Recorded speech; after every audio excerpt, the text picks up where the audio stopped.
अस्सलाम वालेकुम। उम्मीद करता हूँ आप सब खैरियत से होंगे। वेलकम करते हैं अंधेरे में आपको एसके फॉर्म के ऑफिशियल यूट्यूब चैनल के ऊपर। आज जी चूज़े का माशाल्लाह 50 दिन पूरे हो गए, 50 डेज़ का चूज़ा हो चुका है और आज हम लोगों ने चूज़े की करनी है फॉलो पॉक्स की वैक्सीन। एवियन पॉक्स भी इसको कहते हैं और उर्दू में इसको चीचक कहते हैं। अपनी आज की इस वीडियो को हम लोग 5 स्टेप्स में डिवाइड करेंगे। पहले मैं आपको ग्रोथ की अपडेट दूंगा, सेकंड के ऊपर वैक्सीनेशन का प्रोडक्ट प्रोसेस आपको दिखाऊंगा, थर्ड नंबर पे फॉलो पॉक्स क्या है, चौथे नंबर पे साइंस और उसके सिम्टम्स क्या हैं और फिफ्थ नंबर पे आपको उसकी ट्रीटमेंट क्या है वो दिखाऊंगा। तो सबसे पहले ग्रोथ की अपडेट से शुरू करते हैं। चूज़ा माशाल्लाह फॉर्म के ऊपर 50 दिन का हो चुका है, प्रॉपर अच्छी ग्रोथ कर रहा है।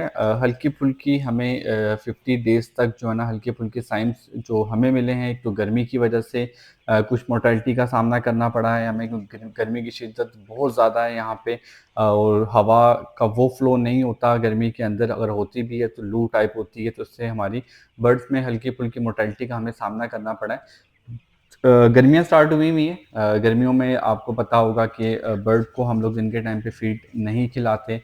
फीड हम लोगों ने थोड़ी-सी रोक के इनको देना शुरू की भी ताकि ज़्यादा इनकी गर्माइश की वजह से मोर्टेलिटी या किसी और किस्म की वायरल डिजीज़ का ख़तरा ना हो। तो हम लोगों ने फीड भी कम की हुई और चूज़ा वैसे भी फीड कम खाता है, पानी का इस्तेमाल ज़्यादा वहीं पे करता है। 2 मिनट खड़ा होना मैं। घड़े हम लोगों ने लगा के रखे हुए हैं इनके दिन के टाइम के ऊपर, शाम के टाइम पे घड़े उतार देते हैं, फिर टैंकर से ही पानी पीते हैं ये लोग। क्योंकि शाम के टाइम पे ज़्यादा ठंडा पानी भी इनके लिए ठीक नहीं है। ये हमारा SK10 फॉर्म नंबर है। 20,000 बर्ड टोटल फॉर्म पे मौजूद है। ब्रीड हमारी है माशाल्लाह से निकचिक है और 50 डेज़ मतलब तकरीबन 7 हफ्ते इसको हो चुके हैं, तभी आज जो है ना इसकी वैक्सीन का शेड्यूल भी है। तो हमने पहले ग्रोथ अपडेट देते हैं आपको इसकी। माशाल्लाह चूज़ा ग्रोथ बेहतरीन कर रहा है। सर के जो पर इसके लास्ट टाइम पे आपने वीडियो में देखे होंगे नहीं आए हुए थे, अब माशाल्लाह पर भी आ चुके हैं। एक बर्ड पकड़ के आपको चेक भी करवाता हूँ। ये माशाल्लाह जी सर के पर भी आ चुके हैं। फीमेल बर्ड्स की ऊपर की जो कॉम्ब है, कलगी है, वो भी निकलना स्टार्ट हो चुकी है और बर्ड इतना एक्टिव हो चुका है कि मतलब बड़ा हो चुका है। ब्रायलर तो है नहीं, लेयर बर्ड है, तो ये बहुत एक्टिव होता है, पकड़ना बहुत मुश्किल होता है इसको, लेकिन माशाल्लाह बेहतरीन प्रोसेस इसका जा रहा है हमारा। यह हो गई हमारी बर्ड की ग्रोथ अपडेट। अब चलते हैं वैक्सीनेशन प्रोसेस की तरफ। वैक्सीनेशन प्रोसेस के अंदर सबसे पहले हम लोग बर्ड को करेंगे एक साइड के ऊपर। लड़कों ने पर्दे की मदद से बर्ड्स को एक तरफ कर दिया है और पर्दा थोड़ा सा ऊंचा लगाएंगे क्योंकि बर्ड्स अब बड़ा हो चुके हैं तो वो एक तरफ से दूसरी तरफ छलांग ईजिली लगा सकते हैं। पहले आपको वैक्सीन चेक कराते हैं। ये हमारी वैक्सीन माशाल्लाह उसका लिक्विड है 1000 बर्ड के लिए। ये उसकी प्रॉपर वैक्सीन है जो कि इस लिक्विड में हम लोग मिक्स करेंगे और इसको इंजेक्ट करने के लिए हम लोग स्पेशल इंजेक्शन होता है, इससे ही हम लोग बर्ड को इंजेक्ट करते हैं। अब चलते हैं अंदर। ये माशाल्लाह बर्ड्स को एक तरफ इकट्ठा करके पर्दा लगा दिया है थोड़ा ऊंचा करके, और 2 वैक्सीनेटर्स आए हुए हैं हमारे जो कि वैक्सीन करेंगे। अंदर की तरफ एक छोटा-सा बॉक्स बनाएँगे जिसके अंदर हम बर्ड्स को इकट्ठा कर देंगे, ठीक है? जैसे ही यहाँ बॉक्स में से बर्ड्स ख़त्म होंगे या कम होंगे तो दोबारा दूसरी साइड से बर्ड्स को दोबारा एंटर कर देंगे।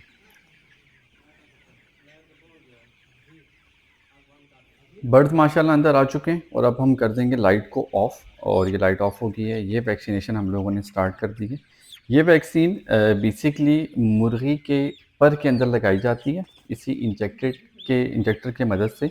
और ये स्टेप जो है ना हम तमाम तर ये जो प्रोटोकॉल है ये हम तमाम तर शेड्स के अंदर, और जो हमारा नया चूज़ा दूसरी साइड के ऊपर आया हुआ है SK11, 12 और 13, सेम प्रोसीजर फ़ॉलो करेंगे और सेम इसी तरीके से स्टेप बाय स्टेप एक-एक मुर्गी को हम ये वैक्सीन करते जाएँगे। अब हम आएँगे अपने थर्ड स्टेप के ऊपर कि बेसिकली वैक्सीन हम लोग क्यों कर रहे हैं, फॉलो पॉक्स, एवियन पॉक्स या चीचक, ये क्या चीज़ होती है? फॉलो पॉक्स बेसिकली 2 किस्म की होती है, एक होती है ड्राई पॉक्स, एक होती है वेट पॉक्स। जो ड्राई पॉक्स है सबसे पहले इस पे बात करते हैं। ड्राई पॉक्स बेसिकली मुर्गी के उन हिस्सों पे इफ़ेक्ट करती है जहाँ पे पर नहीं होती, जैसे पंजे हो गए, चोंच के पास हो गई, कलगी हो गई, वहाँ पे छोटे-छोटे दाने निकल आते हैं, ठीक है? जो कि वक़्त के साथ-साथ बड़े हो जाते हैं डार्क ब्राउनिश से कलर में, और इससे जो है आपका बर्ड स्ट्रेस में रहता है। ड्राई पॉक्स के अंदर जो आपके पंजों के ऊपर अगर दाना निकल आया या कवरी के ऊपर निकल आया या फेस के ऊपर निकल आया या चोंच के पास निकल आया, वो तो फिर थोड़ा बहुत बेहतर रहता है। लेकिन मेजॉरिटी केसेस के अंदर ये दाने आँख के पास निकल आते हैं और वक्त के साथ साथ जब ये बड़े होते हैं, उससे आपके बर्ड की जो आँखें हैं वो बंद हो जाती हैं। जब बर्ड की आँखें नहीं खुलती हैं तो बर्ड स्ट्रेस में आ जाता है, ना वो खा सकता है क्योंकि उसको नज़र नहीं आ रहा है, ना वो पी सकता है, और जिससे जो है ना बर्ड्स की जो है ना वो स्ट्रेस में आके बैठ जाता है और उससे आपकी मोर्टेलिटी हो सकती है ड्राई पॉक्स की कंडीशन के अंदर। और इस कंडीशन में देखा गया कि मुर्गी के अंदर बुखार और टाइफाइड के जो है ना केसेस काफ़ी सामने में नज़र में आते हैं। फॉलो पॉक्स आपके जो घर में आपने बैकयार्ड के अंदर या घर में जो मुर्गियाँ पाली हुई होती हैं उसके अंदर भी आ सकता है, गोल्डन मिस्री के अंदर भी आता है, ये टर्की के अंदर भी आता है, और ब्रॉयलर के अंदर और लेयर के अंदर ये बनिस्बत उन मुर्गियों के कम होता है, लेकिन ये इन्फेक्ट करता ज़रूर है। फॉलो पॉक्स की जो दूसरी टाइप है वो वेट पॉक्स है। वेट पॉक्स ड्राई पॉक्स से ज़्यादा खतरनाक होता है।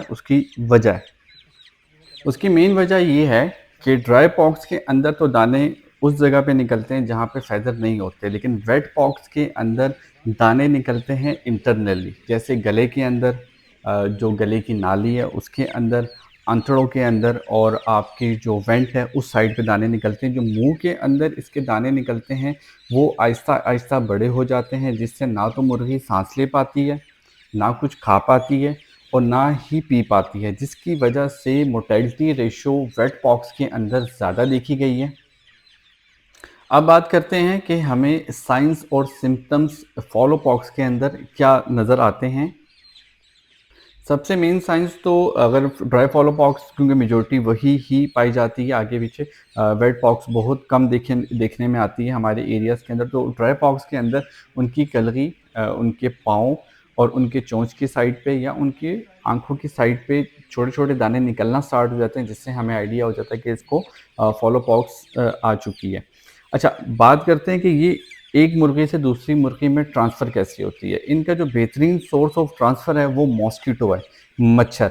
एक मच्छर जब एक इन्फेक्टेड मुर्गी को इंजेक्ट करता है खून चूसने के लिए, तो वो वायरस उसके खून के अंदर, मतलब मच्छर के अंदर आ जाता है, और वो जब दूसरी मुर्गी के ऊपर बैठता है और उसको जब इंजेक्ट करता है दोबारा खून चूसने के लिए, तो ये वायरस दूसरी मुर्गी के अंदर चला जाता है। और सबसे मेन चीज़ ये है कि ये मच्छर या मॉस्किटो इस वायरस को 8 हफ्ते तक अपने अंदर स्टोर करके रख सकता है। मतलब अगर आज किसी इन्फेक्टेड मुर्गी को उस मच्छर ने काटा है और 8 हफ्ते बाद काटेगा, तो तब भी ये वायरस दूसरी मुर्गी के अंदर आ सकता है।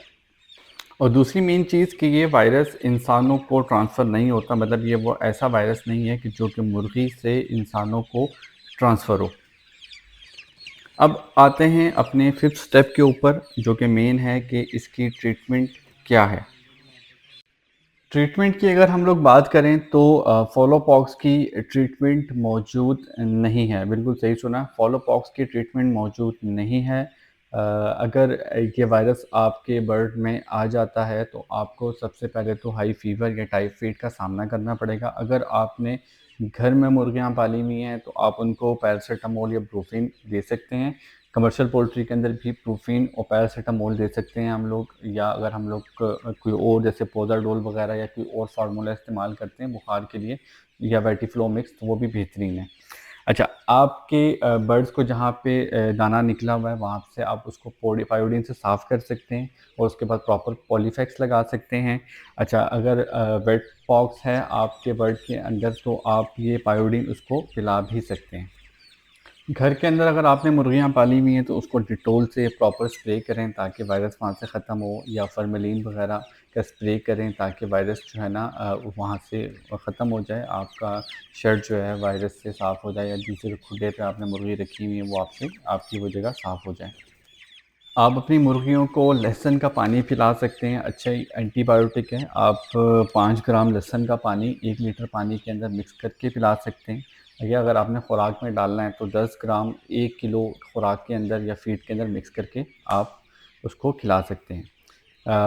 वैक्सीन ही इसका प्रॉपर सोर्स है जिससे आप इस बीमारी से, फॉलो पॉक्स से बच सकते हैं। तो आप भी अपने बर्ड्स को वैक्सीन करें, प्रॉपर प्रोटोकॉल फॉलो करें, जिससे आपका बर्ड अच्छा और तंदुरुस्त रहेगा। बाकी दुआ है जितने भी फार्मर हज़रात हैं उनका बर्ड जो है ना सही सलामत रहे, हमारा बर्ड भी सही सलामत रखे। उम्मीद करता हूँ आपको मेरी आज की कोशिश अच्छी लगी होगी।